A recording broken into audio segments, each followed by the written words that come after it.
Ito na po, mahal kong mga kaibigan, ang pinuntahan ng mga tinistis na cucumber at mga kahoy. Natapos na rin ang multipurpose building ko. Ito ay garahean kapag walang bisita. Pag may bisita ay ito ang kanilang social hall. Dito sila magkikwentuhan, lalagyan ng lamesa at mga upuan. At mas presko dito kasi ang hangin po ay galing dyan sa baba.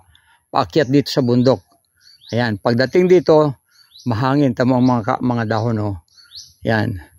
So, masarap ang hangin dito. Kaya mahal ko mga kaibigan, praise the Lord, natapos din ang multipurpose building.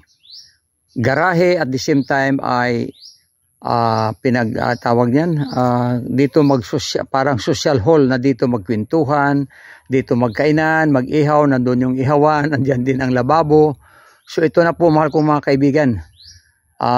Natapos din, katatapos lang po, nandyan pa ngayong mga hagdanan, no, yung doon pa rin, doon hagdanan mataas ito, at katatapos lang talaga. Tapos ipinasok ko yung aking top down, yung pick up ay naroon sa pinakahulihan, ayun. So yan ay ipapasok ko mamaya, kasya na po yung top down at kasya na rin yung aming pick up. So salamat sa Panginoon, natapos na walang aksidente, praise God. May ilaw na rin akong ikinabit, 2 bumbilya, at yan po'y maliwanag. Paggabi ay pwede talagang magkainan at magkwentuhan daan at mag-ihaw, magdangdangkyo, magtupig, maglupak at iba pa. So, praise God. Salamat po, mahal kong mga kapatid, mga kaibigan, sa inyong patuloy na pagsubaybay sa aking Facebook video, sa aking mga video ang ina-upload ko sa Facebook. Patuloy po kayong manood, mahal kong mga kaibigan, ha. Patuloy po kayong manood at mag-follow din po yung hindi pa nakaka-follow. At higit sa lahat, i-share din po ninyo, mag-like at mag-comment. Ito po ang katabi ng aming multipurpose building. Sa taas po, ayan, kaya malamig. Dahil sa taas ay punong-puno din ng mga dahon.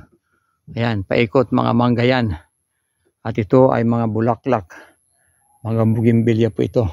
Yan naman ay mga sigirilyas. Tumanda na po at hindi namin maakyat at mataas na, mahulog pa kami. Yan na lang, nagtanda na sila. Okay, mahal kong mga kaibigan, maraming salamat sa inyong patuloy na pagsuporta kay Pastor Faegaw. God bless you. Bye-bye.